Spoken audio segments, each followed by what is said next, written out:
Hello, hello, it's Stephanie here from HMO Heaven again, and it's our HMO Heroes, and we're back with an Ask the Angels Q&A session, and we have got a great question tonight, so I think you're really gonna love this and get great value out of it. It is how to get rent-to-rent deals from landlords. And as you know, rent to rent is a great strategy. It can really change your life. We went full time with it 2.5 years ago, and it's been massive for us. And I'm going to talk to you about some of the benefits as we go through today. Some of the benefits, the cash flow that we've achieved in this short period, and how you can make it work as well. But it is difficult getting started. And at the very beginning, there can be lots of challenges. And it's just a case of knowing what to do when, to bring it all together, to make the magic happen, to get your first deal. And it's really much simpler after that.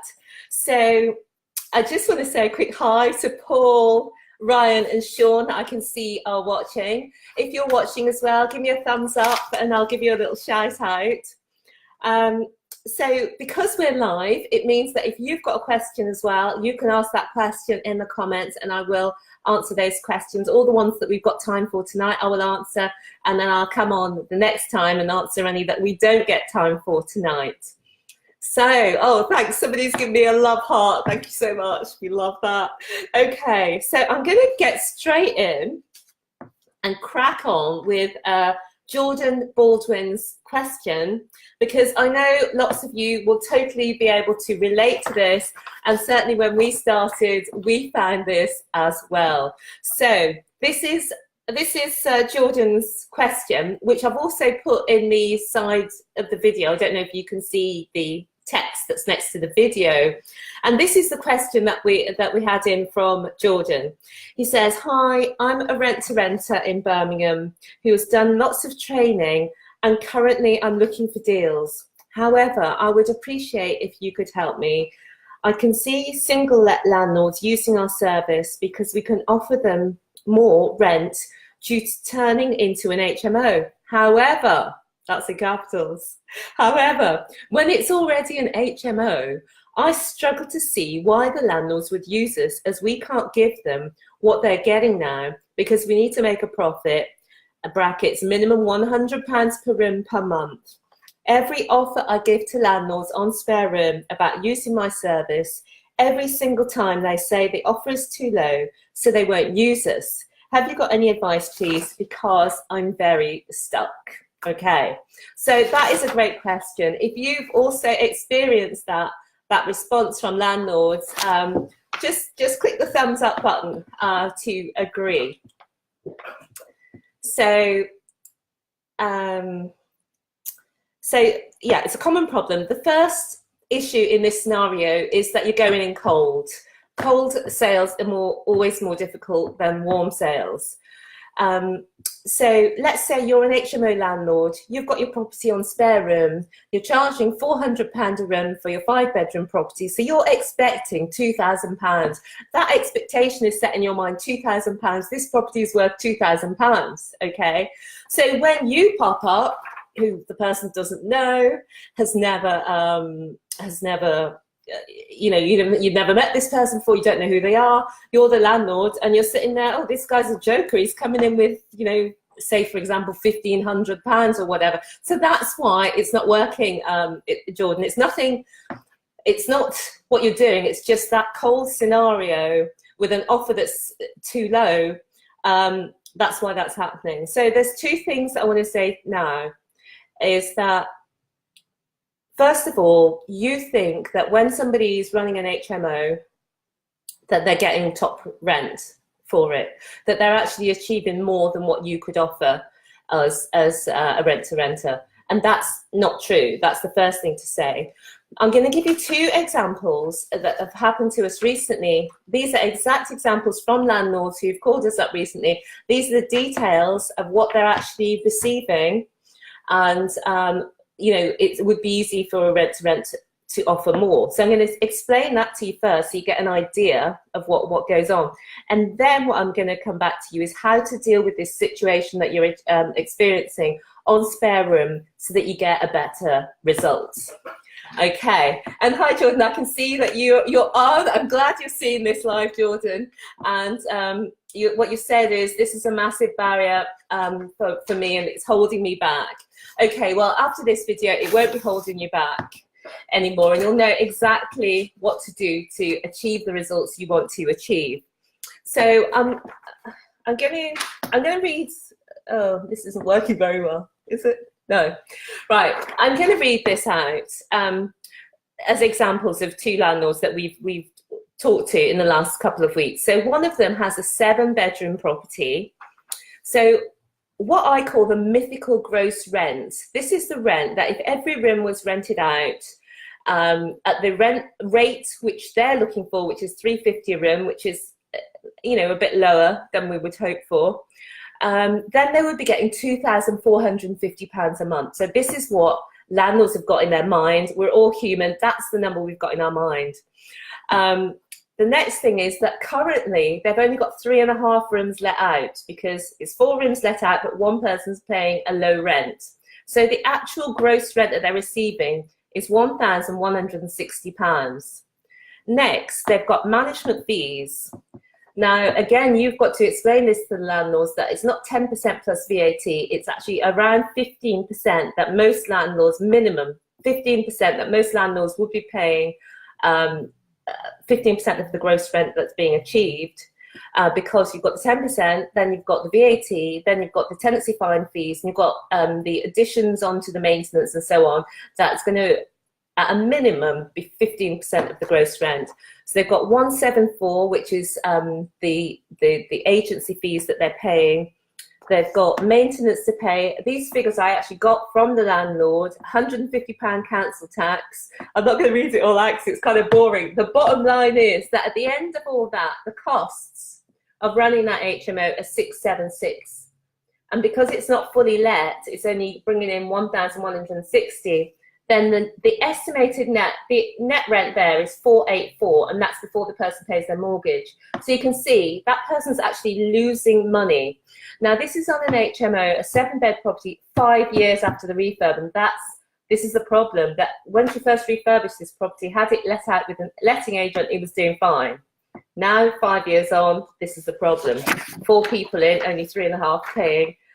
So that's one scenario that you can easily offer more than 484 for that property, and so it's just digging down into the landlord experience so you know how to make your offer work. I'm going to give one more example. They're going to tell you what to do, so stay with me, stay with me. Right, this is actually also a really nice property. It was 10 years after the refurb. It's been well maintained. It had 4 people in it. So his mythical gross rent, if it was always let out at the rent that he was wanting, which was slightly lower again, it would be 1,825. Now the rent he's currently receiving is 1,450.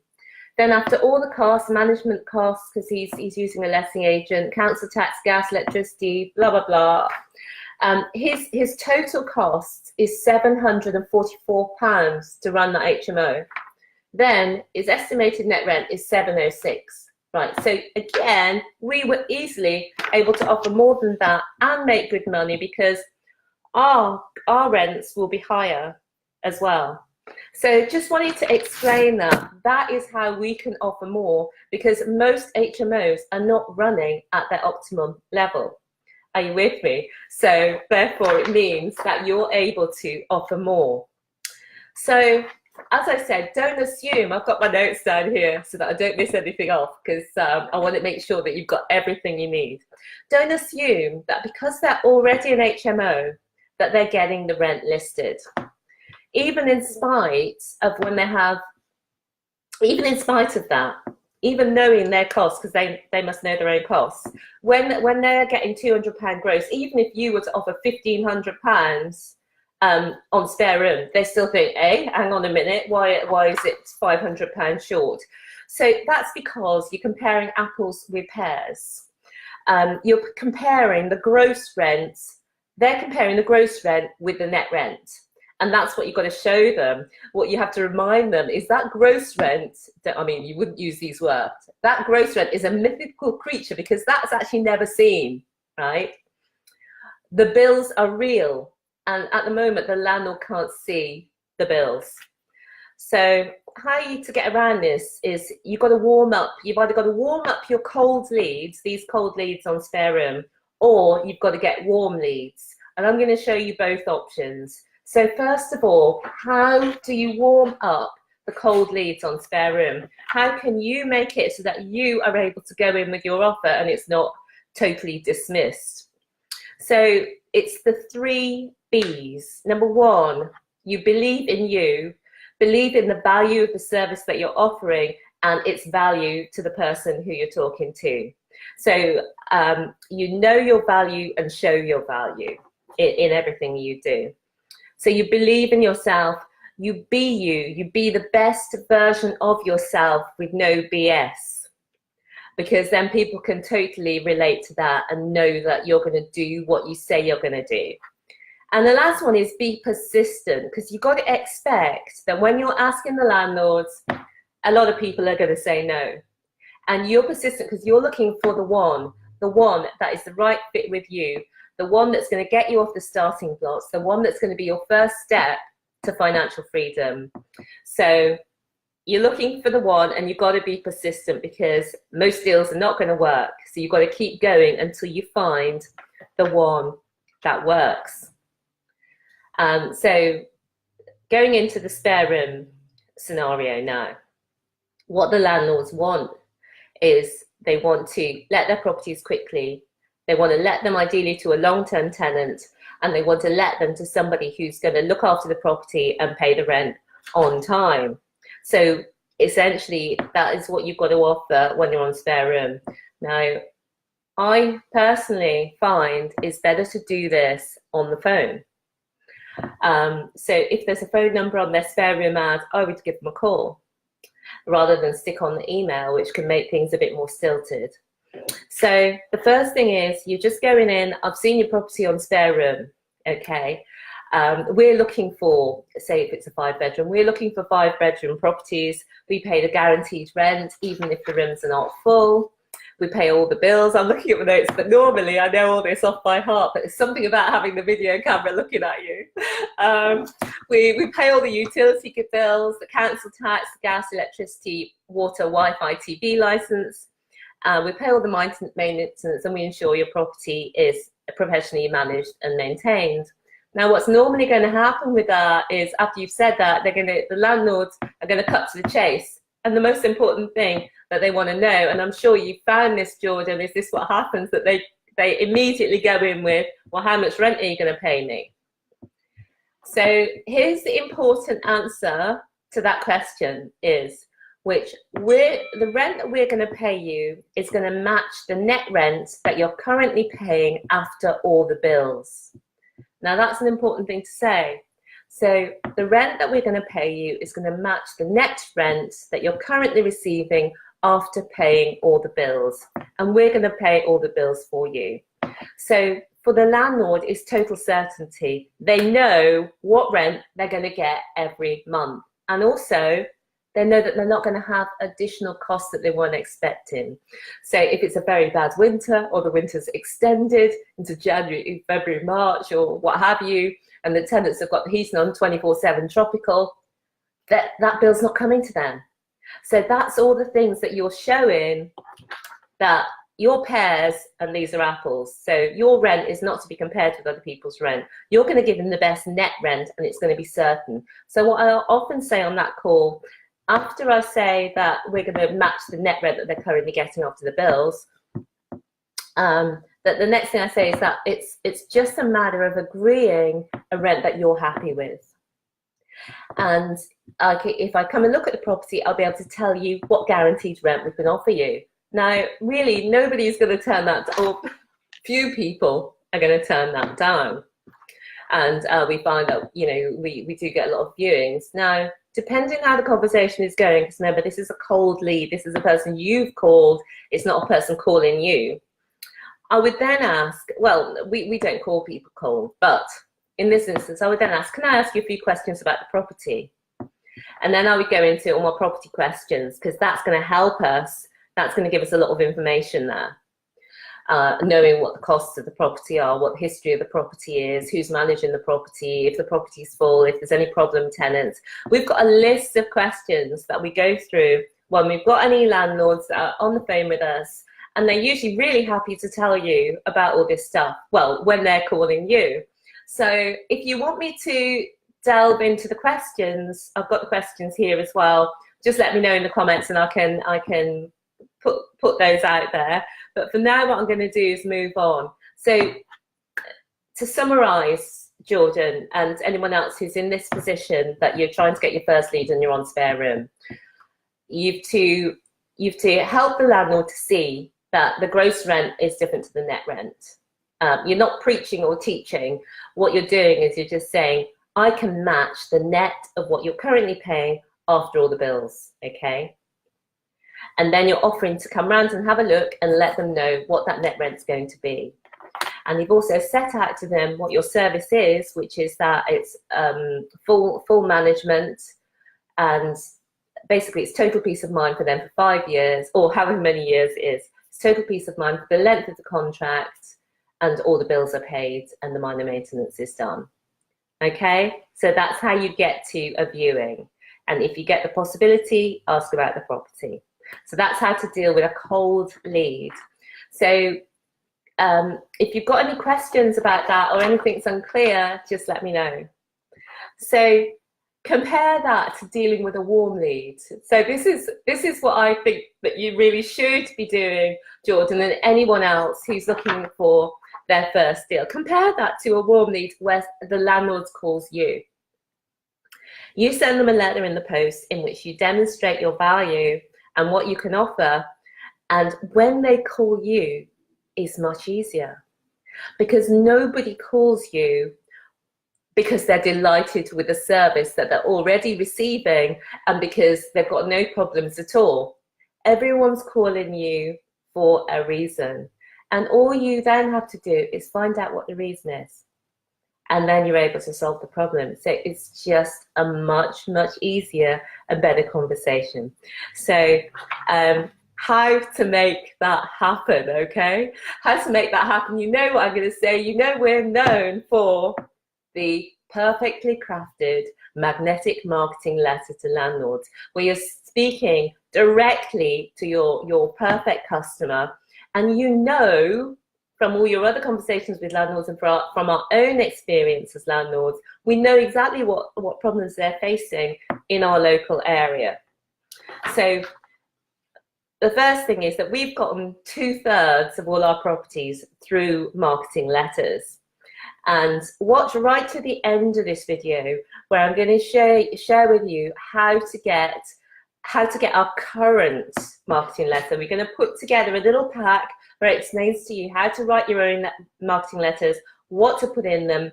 Our marketing letters are constantly evolving, and we've got a new type of letter that we're doing now, which I want to share with you. And I'll talk to you about that at the end, how to get hold of that, because these letters are converting really well for us. Now, we send out to a very niche set of landlords. There are only 300 in our local area that are in the exact areas that we want to deal with, and at the exact number of rooms that we're looking for. So we don't go wide, we go narrow, and we get a really good response on the letters front.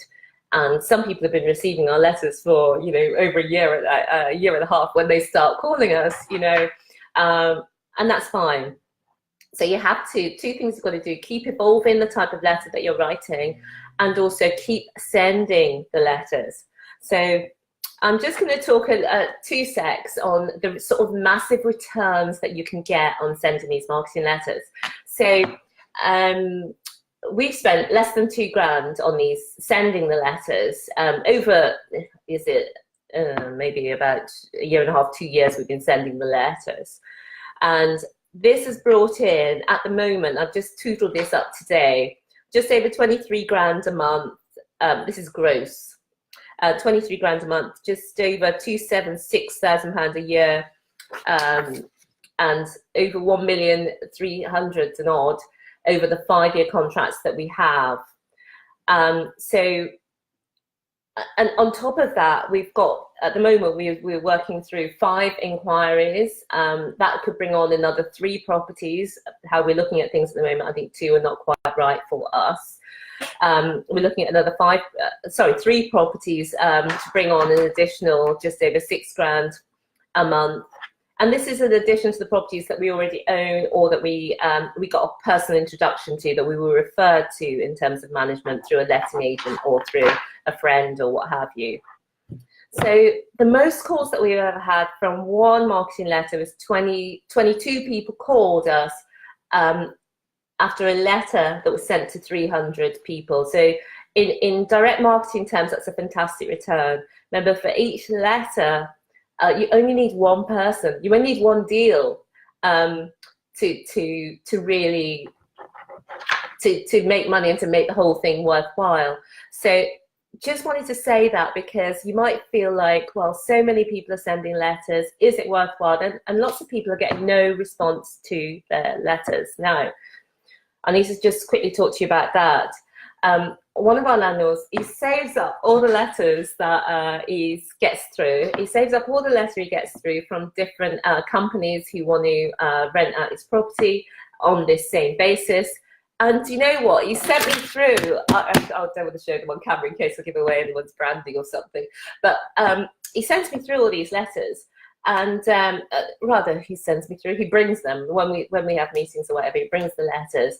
And when I look through them, 80% are virtually the same wording. It's just the same wording. So it's really important to have something different, have something unique, and be clearly solving a problem. So you make your letters all about them and their problems. So for example, empty rooms, that's a problem.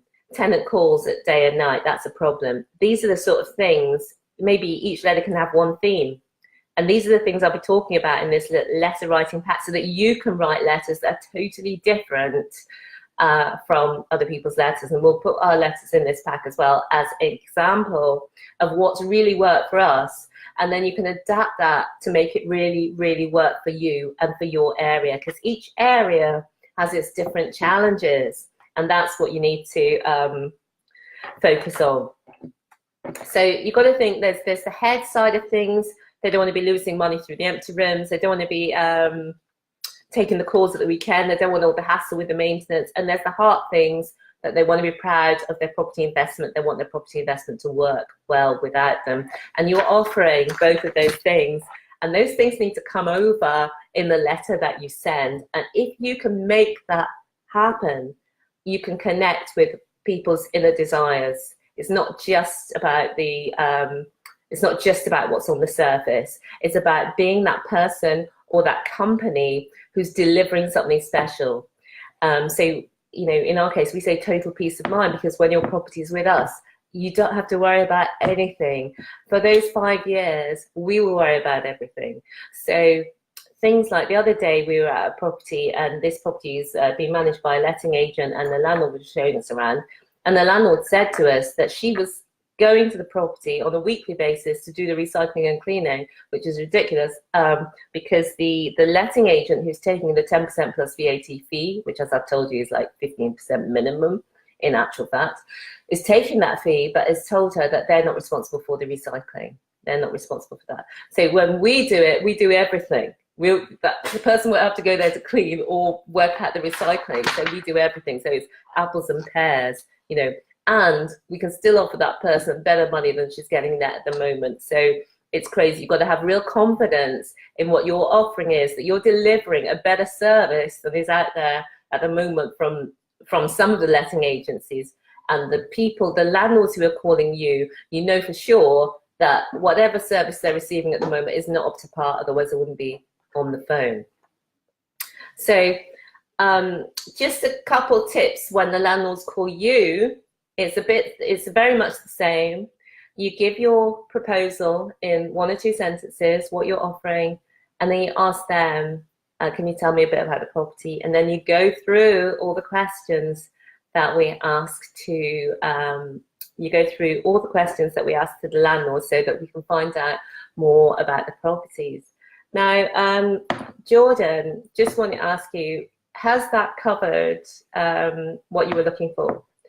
And also, I can see Ryan, Sean, Peter, Mark, Paul. If you've got any other questions, let me know and I'll come to them in a minute. And meantime, I'll just run through the questions that we ask while the landlord is on the phone with us.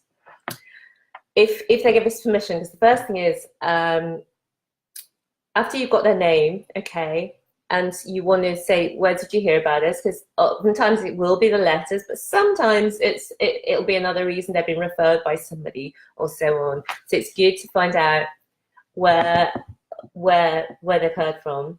And the most important question that we ask them is, what made you call today? So when you know that, that's really going to help you to tailor your service to what the need is in this specific case.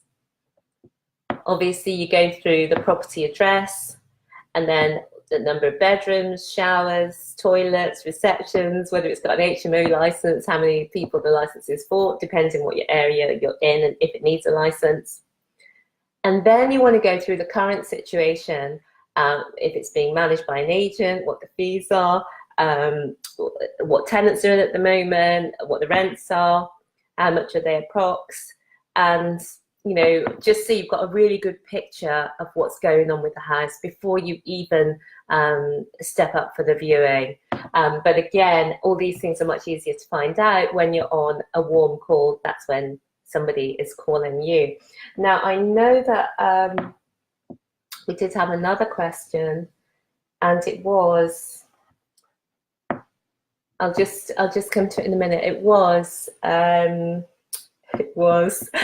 what is it better to do a property that's currently an HMO, or is it better to do a property that's currently not an HMO? And what I think in that situation is, it's just pros and cons on both sides. In some areas where it's Article 4 or under the new regime that just started, if it's 5 people or more, you know, the property will need a license. And therefore it's going over the hurdles to get a license. If you're dealing with an already licensed property, then you're likely to have fewer costs because it's already up to HMO licensing standards, you would hope, because it's already got a license in place. So I think both are possible. You just put the deals, put the numbers, if there's a refurb and a time delay involved in getting the license you need, you just put all that in your spreadsheet calculator. If the deal starts, it starts. If it doesn't start, it doesn't start. So deals can start both on the if it's already licensed and if it's not licensed. And to be honest, all of our properties that we're dealing with here in Wales have a license. They have to have a license. They have to have planning. So it's a big rigmarole. It's months waiting for planning if you go for a non-licensed property. So there are enough licensed properties. So we particularly just do licensed properties because why wouldn't you when it's already there? And not every HMO is running at optimum. And so that, because of that reason, that gives us scope. There are 2 ways in which they tend not to be running at optimum. One is that the rents being charged are typically lower than what we would charge. And 2, the voids and occupancy levels, the voids are higher and the occupancy levels are lower than what would be the case if we were managing it. So we're able to pay people more, pay landlords more than what they're currently receiving, and still make a profit because we're adding that extra value. And I think that's the real message for the whole of this, Jordan, is you've just got to deliver exceptional value, deliver more value than the agents that people are currently using, and that because you're delivering that value both to your landlords and your tenants, there's scope there to make money because you're providing an exceptional service. Okay, so that's both of the questions that we have had answered. I can't see any other questions at the moment. So, oh, excuse me. So sorry, guys. I couldn't see your questions. Oh, I need to learn how to use the scroll bar. Oh my gosh, I've missed all your comments. Oh, my giddy aunt. Okay, so Mike said, what is the extra value that attracts tenants to your managed HMOs? Mike, this is a great question, because sometimes I ask that myself, because our properties look great, but they aren't always the best that are on the marketplace right now. You have to think that with a rent-to-rent property, we're typically refurbishing somebody else's property at our own expense. So there's a limit to what we can put in, compared with when people are doing their own development. They tend to be, they can invest a lot more because they're getting the equity as well as the cash flow. So I think what's really important is to make your properties look as good as you possibly can, to dress them, to put the bedding, the sheets, and all of that, pictures. All of these things are relatively expensive. They make a huge difference. I'm going to see if I can get some. In fact, if you go to hmoheaven.co.uk, you'll see some of our pictures of our properties. You can see some the rooms look cozy and they're kind of dressed, but it's not that sort of design, fashion forward sort of level that I see quite a lot and that I really like, because we have to go for what's cost effective, but what's cozy and what works. These rooms really let well. So I think that's the first thing, make it look as good as possible, make it be as good as possible, and provide a best of service as possible. So that starts right from spare room. So we've got Luke, our property assistant, so he's really proactive, and this is what you would be doing, because obviously before you get your first one, or just after you get your first one, the likelihood it's just you. It was just, well, I was the one who was doing that. So you're on spare room, diligently, you're replying to people politely, we've got templates for all this stuff now, but we still personalize it to the individual person. So I think it's service and making your room looks good, and it's also being quick on the maintenance and listening to what people say, making people feel heard. So I think that's the extra value, because sometimes what happens is people that are in our rooms, right, and they want to move out into their own place and they want to move into one of our flats. Take that as a real compliment. And we have people refer their friends to move in with us, and people move away from different cities and then move back in with us. And I think it's not that we always agree with everything a tenant might say, but we're always fair and we always act quickly, and we respect our tenants and we really value our tenants as much as our landlords. And we're always trying to provide, you know, exceptional service. That's what we're striving towards with everything we do. So thanks for that question, Mike. Okay, Sean. How do you use a calculator spreadsheet to work out what net profit the landlord is getting? Yes. Now, what we're doing, because we get so many questions all the time, and it just felt like it's all in my head in terms of how we're taking our landlords on, how we're onboarding our landlords. I've written it all down. I've put it into a little course that I'm going to be walking through with people on a weekly basis. We'll have the weekly online one-to-ones. I'm going to be saying, right, have you done this? Have you done that? It'll be step by step through every aspect of the process, from getting the deal on the table, to analysing the deal, to sealing the deal. So coming back to your, and I'll talk to you about that in a moment. Coming back to your question, Sean, yes, we do use a deal calculator. We've got a video actually which goes into our deal calculator. You can download our deal calculator to work out the net profit the landlord is getting. Yeah, the same spreadsheet that we work out to work out the profit that we're getting, we would work out what the landlord is getting. Now, the most important thing about this, Sean, is when you get the landlord call you in the first instance, is that you talk them through, ask them, may I ask you some questions about your property, and then ask them the questions. And one of the lot of questions that you're going to be asking is all about the utilities. And people are very open with it. We've got an idea of how much we're paying in other properties as well, so we can sense check it, that whether we feel that it sounds right or not. But people, I think, have been really upfront about what their costs are. And from that, you can then work out what their net profit is. Great question. So Mike Cohan, again, do you only target licensed HMOs, or do you target houses which is... So I'll cover that, Mike. in our area, we can only go for licensed HMOs. You can't HMO a non-licensed property without going through licensing and planning, and it's months at a time. So we wouldn't do that unless the parking was looking really good on the property, and in the location where we choose to do our properties, the parking is not great. So at the moment, we're totally focused on existing licensed HMOs, but there are lots of people making a great business from working on taking ordinary properties to licensed properties. So you can do both. You just got to know what your numbers are and see what works for you. So Marcus Peters, hi, hey Marcus, I see you've just introduced Amber to it. Sean Davis, yes please. Oh, was that about the questions? But surely, Steph, if you are going to match their rent, they will lie to you and tell you their rent is higher. Oh, good one, Jordan. Well, that is true. However, unfortunately, well, on their part, is that we're going to go there with them, aren't we? We're going to be taking over the tenants, potentially. So we're going to actually know what rent they're paying. And we're going to know how many tenants there are. They could lie about the utilities, but again, we've been running HMOs in this area and we kind of know what the utilities are.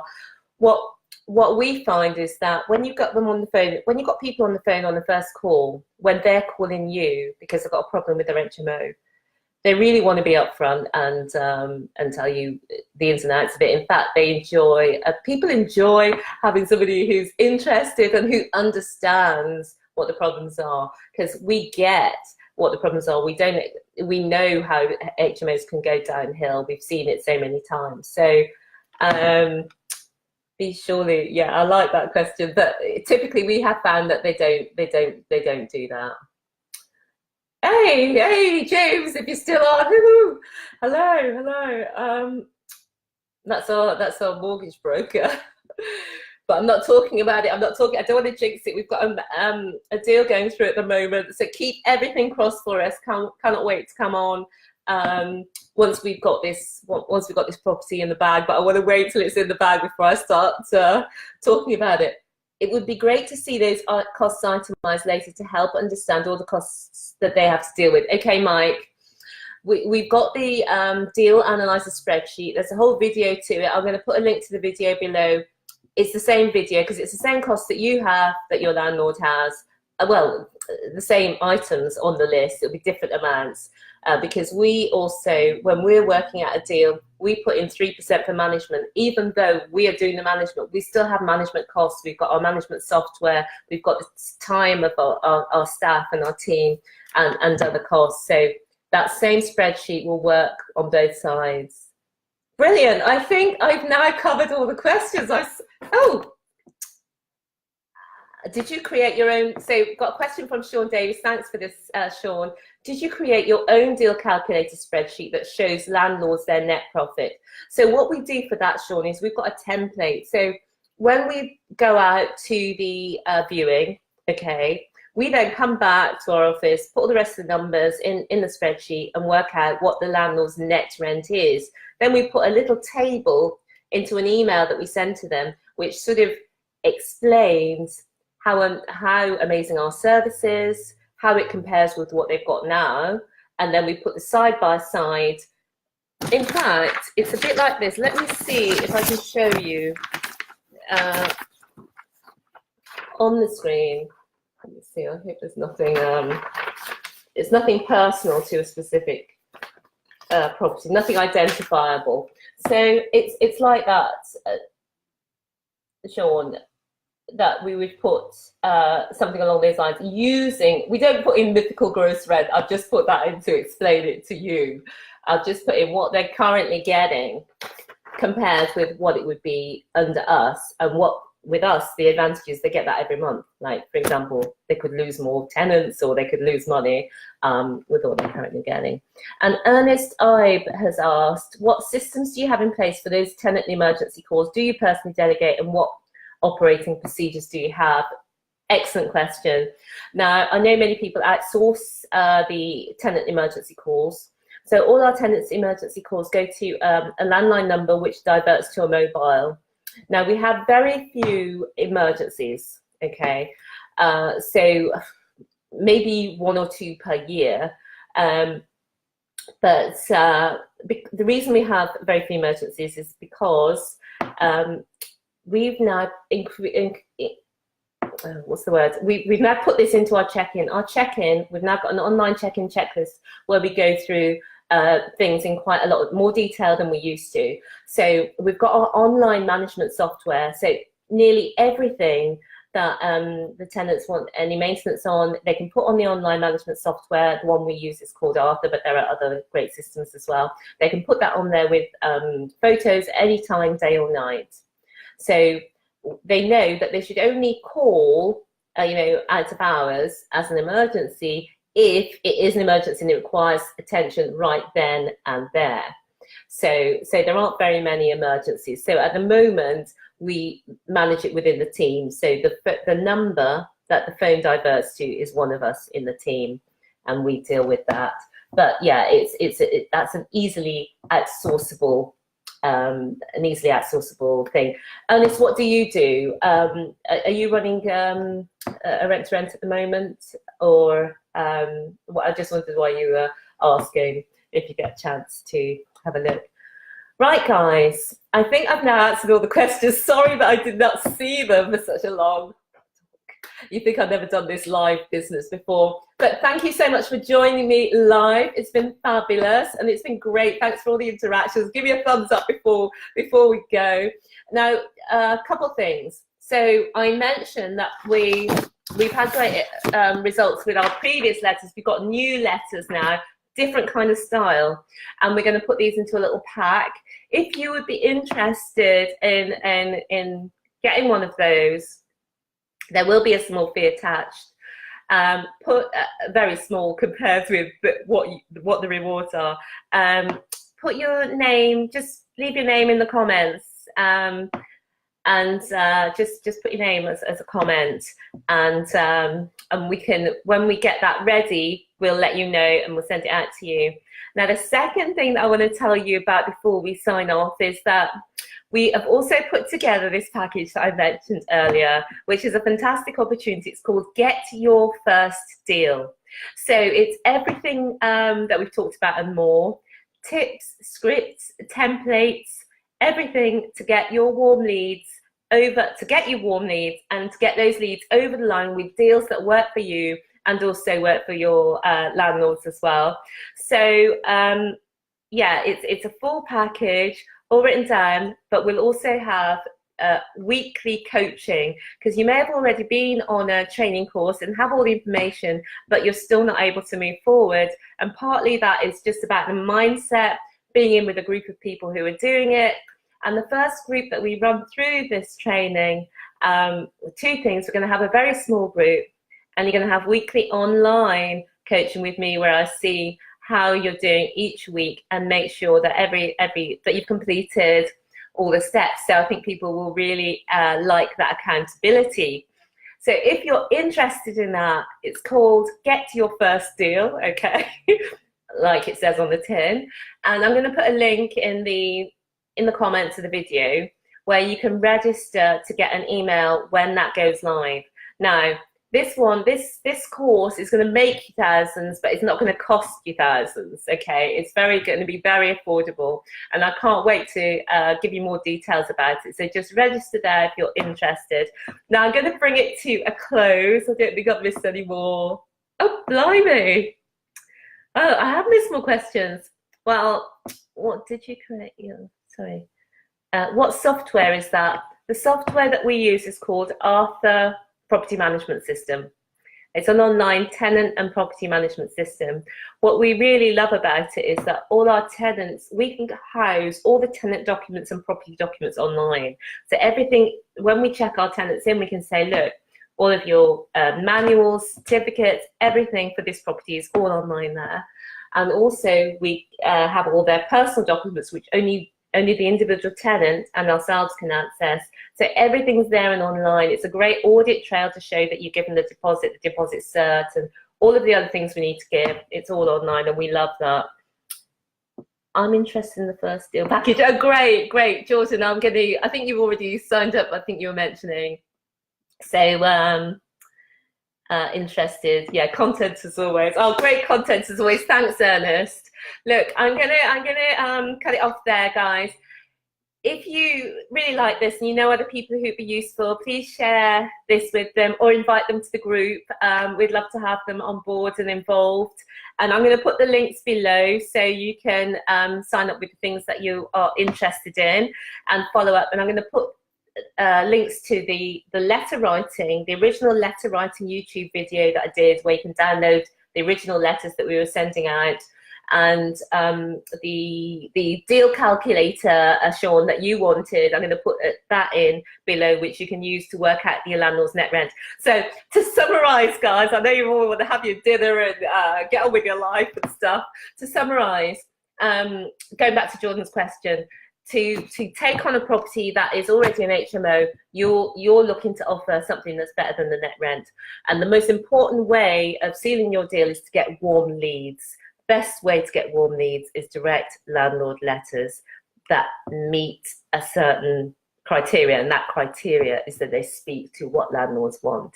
Okay, so that's it for tonight, guys. I'll put the links in the comments. Thank you so much for joining me tonight, and if you've got more questions, put them in the group anywhere with the hashtag AskTheAngels. Tag me in with it so I can see it, and if I get a few more questions, I will come back on next week and do the same Q&A. Thanks so much for the support and the company. I've really enjoyed having you along, and I will see you next week, guys. Bye for now. Bye. Bye.